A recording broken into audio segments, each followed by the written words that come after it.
The story of the slave warriors in medieval Islam is a fascinating one. These warriors were known as the Mamluks, and their rise to power is a remarkable tale of determination and skill. In the 9th century, Mamluks were originally enslaved individuals, often young boys from various backgrounds who were trained in combat and military tactics. Over time, they became a formidable force in the Islamic world. One of their most significant achievements was their successful resistance against the Mongols during the 13th century. Led by Mamluk Sultan Qutuz and his general Baybars, they managed to repel the Mongol invasion, a feat that was no small task given the Mongols' formidable military reputation. Additionally, the Mamluks played a pivotal role in the defense of the Holy Land during the Crusades. They thwarted several Crusader attempts to regain control of Jerusalem and other important cities in the region. Their remarkable military prowess eventually led to their rise in power, and in 1250 they established the Mamluk Sultanate in Egypt and Syria. This dynasty lasted for several centuries and saw a period of relative stability and prosperity in the region. The Mamluks' journey from slaves to rulers is a testament to their resilience and skill, and their contributions to medieval Islamic history are truly remarkable.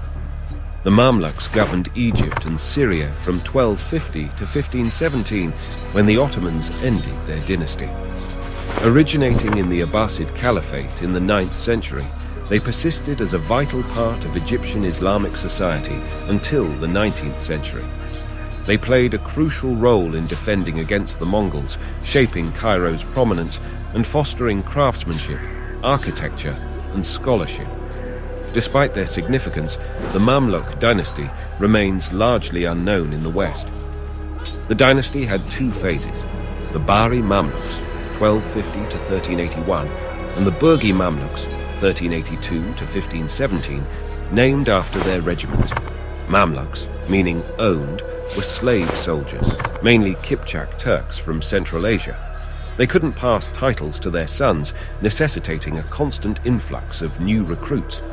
The Bahri were from southern Russia, while the Burgi were mostly Circassians. Boys around 13 were captured from northern areas of the Persian Empire, trained as elite soldiers, and sold to Islamic rulers. They were manumitted, converted to Islam, and underwent rigorous military training. In the 13th century, the Mongols' advance and the fall of Jerusalem led to Louis IX's crusade, aiming to control Egypt. Louis took Damietta, but was defeated by Mamluks, leading to the rise of the Bahri Mamluk dynasty. Political turmoil and murders marked the early years of the Bahri dynasty. The Mongols' massacre in Baghdad in 1258 further shaped the Mamluks' destiny. Baybars, instrumental in defeating Louis IX, fled to Cairo when the Mongols conquered Syria, leaving only Egypt, some Syrian cities, and the Arabian Peninsula to Islam. Sultan Qutuz's defiance against the Mongols set the stage for the pivotal Battle of Ain Jalut in 1260. The Mamluks, led by Qutuz and Baybars, defeated the Mongols at Ain Jalut, but Baybars later seized power by murdering Qutuz.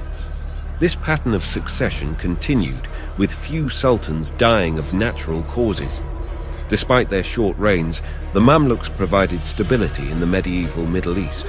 After the Ottomans conquered them in 1517, their loss was mourned in Egypt, and some Mamluk functionaries remained to manage the new province. In the historical context, Baybars, a prominent figure in the Mamluk dynasty, engaged in various military campaigns and strategic moves. He maintained a struggle with Russia on behalf of Hulagu's Ilkhanate, facilitating the flow of slaves from the Black Sea region to sustain the Mamluk system and exerting pressure on the Ilkhanate. Baybars led raiding parties into Mongol-controlled areas like Armenia, the Taurus Mountains, and the Seljuk Sultanate of Rum. However, his primary focus was defending Syria and Egypt, making Anatolia operations and attempts to incite a Turkoman revolt against the Mongols infeasible due to resource limitations.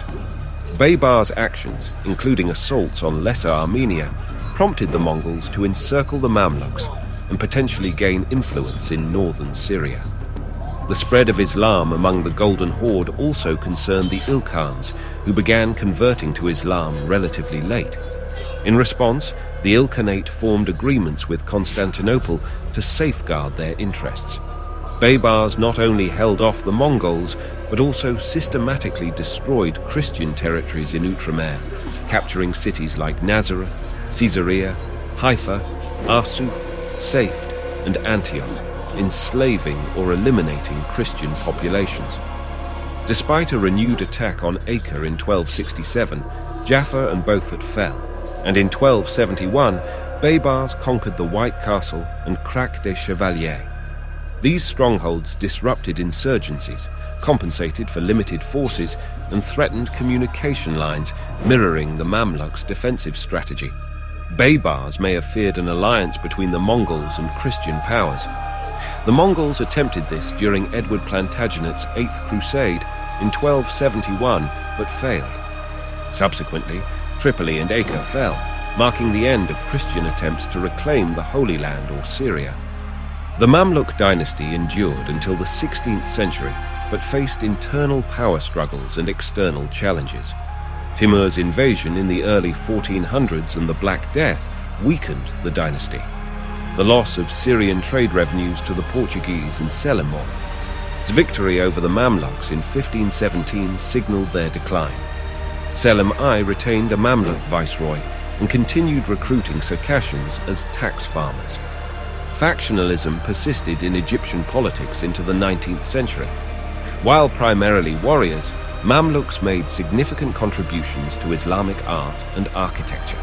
They were renowned builders, with Calawun's mausoleum complex in Cairo serving as an example. Their artistic achievements extended to Quranic manuscripts and intricately decorated metalwork and glassware. Mamluk armor was highly prized and often bore inscriptions glorifying their role in defending Islam. In summary, Baybars played a pivotal role in Mamluk history through military campaigns, fortifications, and strategic maneuvers, securing the dynasty's dominance in the region for centuries.